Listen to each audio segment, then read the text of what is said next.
In front of me is Nubia and Yoto, and today I would like to show you how you can add a password to Google Passwords Manager.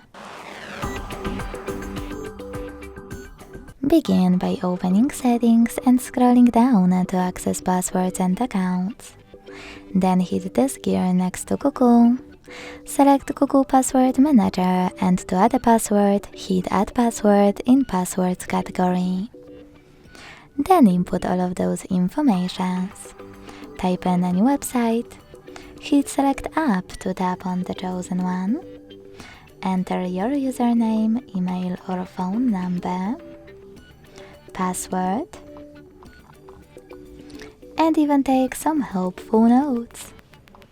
When you're ready, hit Save at the top right corner.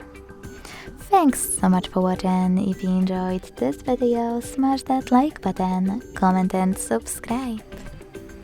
Bye!